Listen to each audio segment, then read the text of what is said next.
There is something definitely appealing about a beautiful piece of hardware, especially something that is as personal as a smartphone.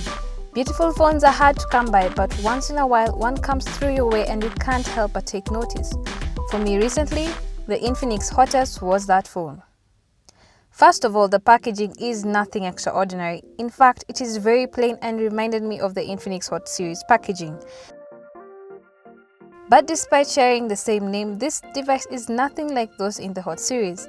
It is more expensive, yes, but it is special. Maybe that's what the S stands for? On the outside, we have a thin, mostly metal frame that encloses the device. The back is non-removable. It is quite thin and has rounded corners, making it comfortable to hold. This feels like a derivative design, but might just be the first time I'm seeing it on an Infinix. It suits it.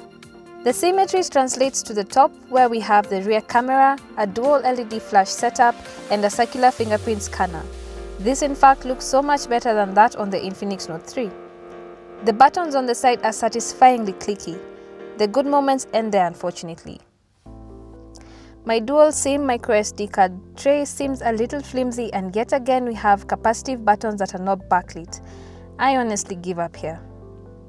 The front looks very similar to that of the Hot series phones, aside from the very pronounced and oddly placed big selfie camera on the side of the speaker that looks very familiar.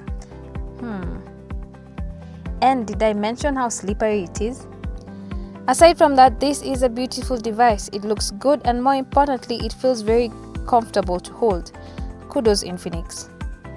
You can call the display the icing on this beautiful cake. It comes with a 5.2 1080p IPS touchscreen that is very crisp and colorful. Images look bright and text appear very sharp. Combine this with the all-new colorful XOS Chameleon, you have a very good looking interface here. The display is quite bright. Outdoor visibility is quite satisfactory, especially when you put it at its highest setting. However, it doesn't go very dark when you need it to, making you squint at night. So the big question here is it just beauty and no brains? Well, it started out that way for sure. In my first few hours using it, I felt it drag along. No, I don't mean major lags and switch offs, but it just didn't feel as snappy as a new phone should be. However, after a couple of days, it did pick up. I attribute this to a bug because it's still not as smooth as I want it to be. Let me talk about XOS for a minute here. I first interacted with it in the Note 3 that I reviewed a couple of weeks back, and I was impressed. Don't jump ahead of me though. I still like it, but now I'm seeing its specifics and flaws a bit more clearly. First of all, let's get this out of the way. It is way better than the previous XUI that we had in previous devices, which is very good. It not only looks good, it is also very responsive and has some awesome features that I love, like this magazine lock screen. It changes each time you turn on the screen, and swiping right at the quote at the bottom lets you save the image or set it as wallpaper, among other things. We also have some cool tools and animation that makes the experience all the more interesting to the user. But sadly, it is not perfect.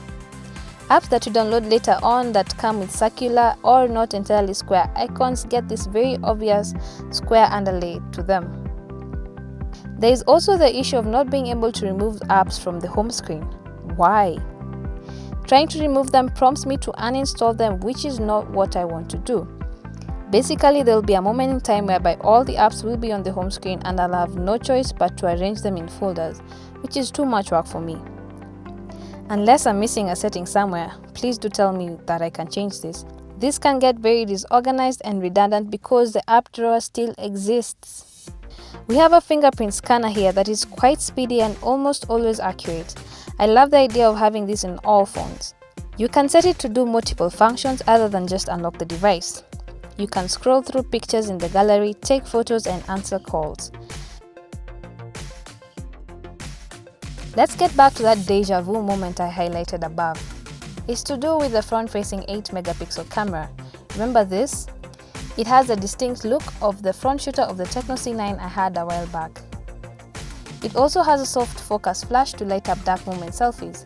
I think it performed quite well indoors using the flash, but I'm yet to be sold on its appearance outside. I can't help but compare the two, and I think the C9 can edge out the Infinix here. Regardless, it is still quite okay. At the back we have the 13 megapixel primary camera that has some good color reproduction and sharpness. It performs well at night, as you can see here.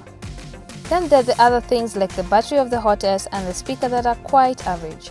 The 3000 mAh battery gets you through the day at most, but continuous screen on time can be a big blow to it. 2.5 hours max with extensive use. The speaker at the bottom is just okay, not overly loud but crisp enough to make out words and sounds from quite a distance. We also have 4G connectivity on this device which you can take advantage of. The Hot S goes for 16,000 Kenyan shillings to 18,000 Kenyan shillings depending on where you get it.